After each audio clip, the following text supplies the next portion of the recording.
할렐루야. 오늘 주일 말씀은 마태복음 17장 14절에서 21절까지의 말씀으로 믿음이 없고 패역한 세대여라는 제목으로 말씀을 나누고 싶습니다. 먼저는 제가 이 말씀을 나누고 싶은 이유는 기도하면서 다른 본문을 준비하다가 저 자신이 믿음이 없다. 그래서 믿음이 없는 자여 이렇게 제목을 정하려다가 한 가지가 더 있더라고요. 성경 말씀 그대로 믿음이 없고 패역한 세대요. 저에게 하나님께서 꾸짖는 말씀과 같았습니다. 그래서 이 사건은 잘 아시다시피 변화산에서 예수님이 변화되시죠. 모세와 엘리야를 만나고 제자들과 같이 가서 그 다음 사건 중간에 죽음과 부활을 한번 말씀하시고 그 다음에 귀신을 내쫓지 못한 제자들의 이야기죠. 믿음이 없고 패역한 세대요. 내가 얼마나 너희를 참고 언제까지 너희와 함께 있느냐 그 말씀을 하시면서 제 마음을 때렸습니다.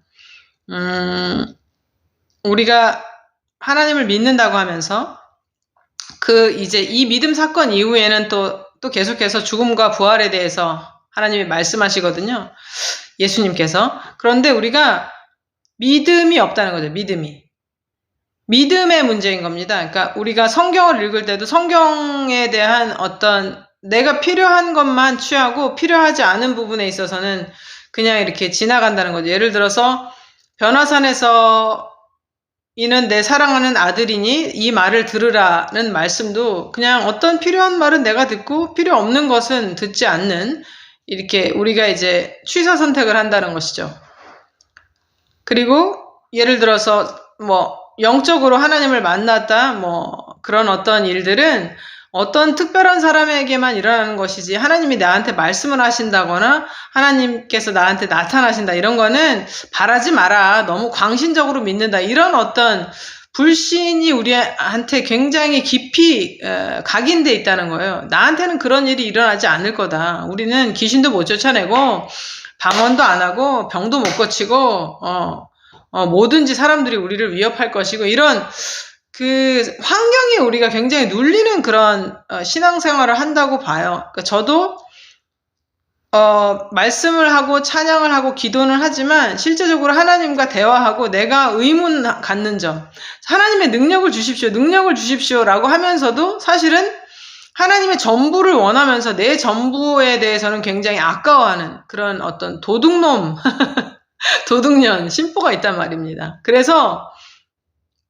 하나님 앞에 좀 더 머물러 있고 하나님께서 우리에게 무엇을 원하시는가가 더 중요한데 우린 자꾸 그거보다 행동을 하려고 하죠.